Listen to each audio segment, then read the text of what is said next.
রেচা মানা মেরি কি মহিমা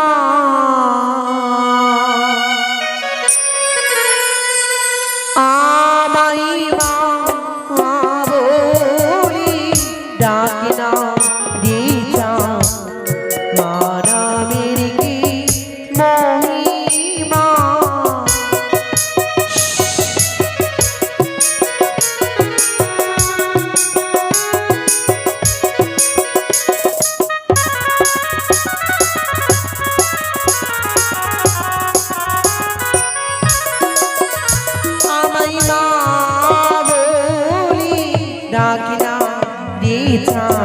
माना मेरी की महिमा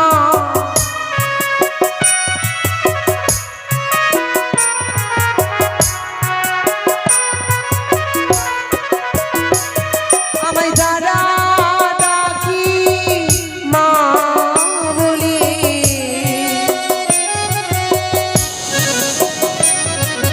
जारा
একটি বারে শুধু মা বলি রাখো চন্দ্রধর দেখবে আমারই কত গুণ আমারই কত মহিমা গিয়েছিলাম চম্পক নগরী চাঁদের ঘরে পুজো পাইবার তরে কিন্তু মূর্খ চাঁদ মা বলি চরণে পুজো না দিয়ে মনে করে অপমান তাই তো এক এক করে সমস্ত কিছু কেড়ে নিয়েছি তো বুঝি মা বলি স্মরণ করলে না মা বলি স্বীকৃতি দিল না তাই আমি যে ধরার বুকে জন্ম নিয়ে দেবীর অর্জন করতে চাই মনে বাসনা রয়েছে দেবীর স্বীকৃতি অর্জন করব কিন্তু এখন যে পারলাম না দেবীর অর্জন করতে তবে কি আমি সাধারণ সামান্য মানবের কাছে হেরে যাব শিবতারের মানুষ না কিছুতেই হারতে চাই না আমি যে করেই হোক না কেন ওই চাঁদের হস্তের পুষ্প আমাকে চরণে আদায় করতে হবে না না না আজ আমি নিরুপায় হয়ে গিয়েছি কোথায় গেলে জগতের মাঝে দেবীর স্বীকৃতি পাবো কোথায় গেলে তাই তো পিতা ভোলা মানুষের বলেছিল মনসা যখনই তুমি বিপদে আমাদের পড়বে হয়েছে তোমার দিদিনি তোলা তোমার দিদিনিকে স্মরণ করে তুমি যুক্তি নেবে তাই এই মুহূর্তে আমি দিদিনকে স্মরণ করবো কোথায় দিদিনি তা স্মরণপূর্ণ হও একবারই দেখা কি বল মনীষা আজ তুমি আমায় কেন স্মরণ করেছো দিদি হ্যাঁ বোন এসেছো হ্যাঁ বোন তুমি আমার চরণে শতকোটি প্রণাম আশীর্বাদ করি বোন তুমি বিশ্বমাঝে বিশ্বপূজিতা হও বলো না বিশ্বমাঝে বিশ্বপূজিতা হওয়ার কথা বলো না তুমি দিদি তাই বলো না। এ কি বলছো বোন? তোমার যুক্তি মতো কার্য করেছিলাম, কিন্তু যে এখনো পারিনি জগতের মাঝে পূজিত হতে। সমস্ত যুক্তি হয়েছে পুড়ে ছাই। তাই তুমি আজ আমায় নতুন করে যুক্তি বলো। মনসা, আমি তো তোমার কথা কিছু বুঝতে পারছি না বোন। তুমি আমায় বলো কি হয়েছে বোন? যুক্তি দাও ও গো দিদি,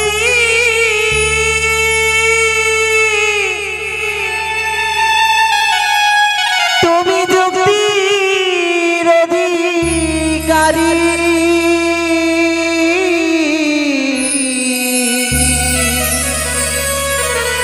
কোথায় গেলে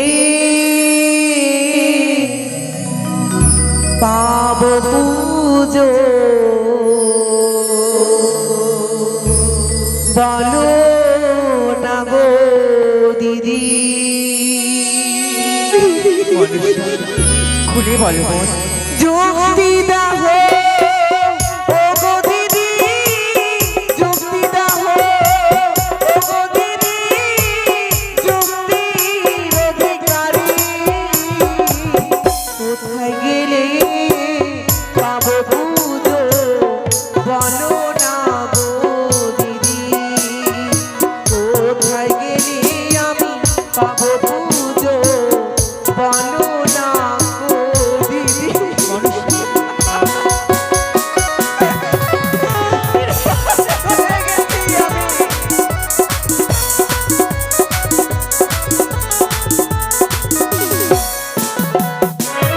হাসি ধরি পায়ে পড়ি, হাসি ধরি পায়ে পড়ি, উপায় বলো মনে। কেমনি দিন পাবো পুজো জগতের মাঝারে, কেমনি দিন আমি পাবো পুজো জগতের মাঝারে।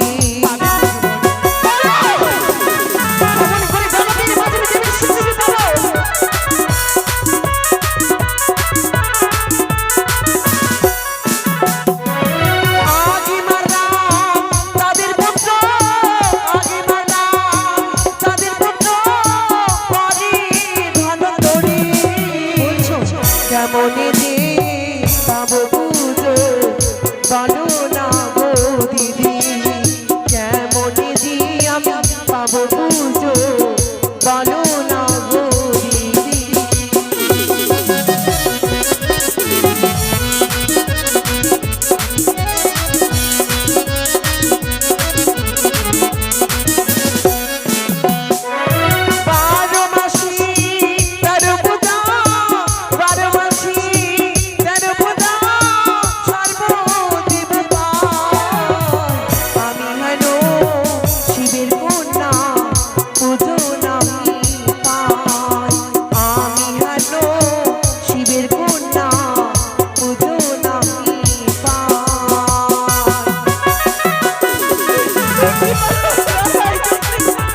হয়েছে বোন, তুমি আমায় খুলে বলো। হয়েছে দেখো, চাঁদের এক এক করে পুত্রদের কেড়ে নিয়েছি, তার মহাজ্ঞান মাত্র কেড়ে নিয়েছি, তার নবলক্ষের ভোগের বাগানকে মোর পাণ্ডুনাগ দ্বারা ছাড়খাড় করিয়েছি, তার পরমমিত্র ধনত্রী ওটাকে এই পৃথিবী থেকে সরিয়েছি। সমস্ত কার্য করার পরেও এই মনসাকে চাপ পুঁতে দিল না। না মনুষ্য, চাঁদতি রামভি সে কিছুতেই তোমার চরণে পুষ্পাঞ্জলি দেবে না। তাই তো দেখো না, সবকিছু হারিয়ে সে ঘরের এক কোণে বসে ঘুমড়ে ঘুমড়ে কেঁদে মরছে, তবু তবু তোমায় সে দেবী বলে স্বীকৃতি দিচ্ছে না। তাই তো নতুন উপায়, নতুন যুক্তি করতে হবে বোন। নতুন যুক্তি? হ্যাঁ, ভালো তবে তাই তো চাঁদ সবকিছু হারিয়ে যেন মরিয়া হয়ে উঠেছে, তাই চাঁদকে পুনরায় পুনরায় সংসারের মায়ায় আবদ্ধ করতে হবে। কিন্তু কি করে সংসারের মায়ায় আবদ্ধ করব আমি? কি করে করবে জানো? বলো। তার গৃহে আবার নতুন করে সন্তান জন্ম দিতে হবে তোমায়। সন্তান মায়ায় আবদ্ধ হয়ে চাঁদ তোমায় মা বলে স্বীকার করে নেবে। দিদি, হ্যাঁ বোন। সন্তান? হ্যাঁ বোন। এই বৃদ্ধা বয়সে আবার সংসার? হ্যাঁ বোন, এছাড়া যে কোনো যুক্তি নেই বোন।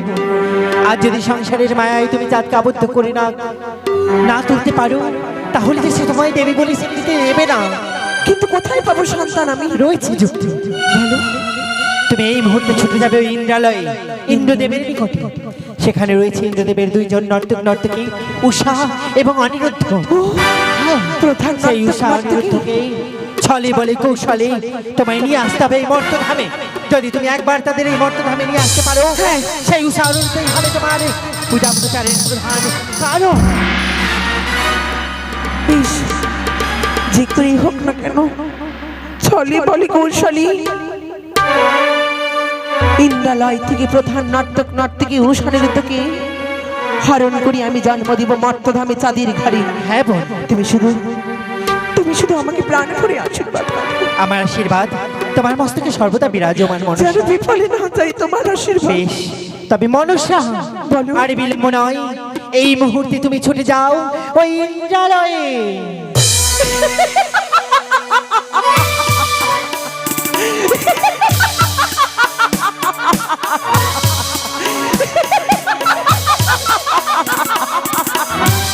এই তো তিন জেলার কাছে যুক্তি পেলাম।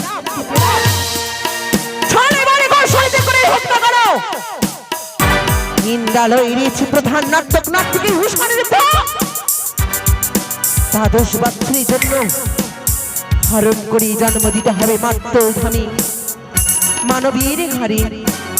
তবে আর বিলম্ব করব না, চলো নাগগণ, নিয়ে চলো আমায় ইন্দ্রালয়। ও তোমরা নাগো ইসি সাজিয়ে দাও না আমারি হংসরা।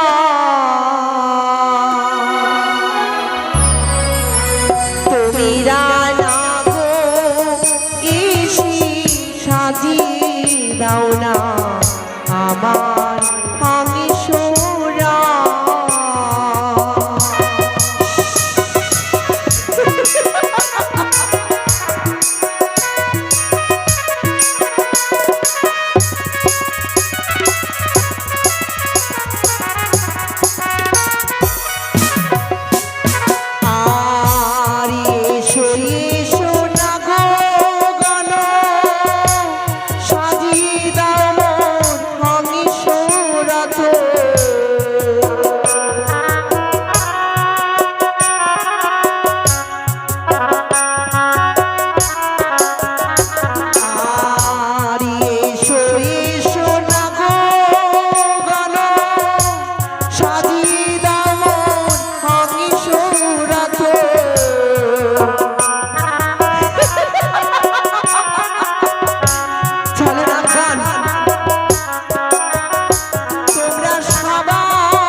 হ্যাঁ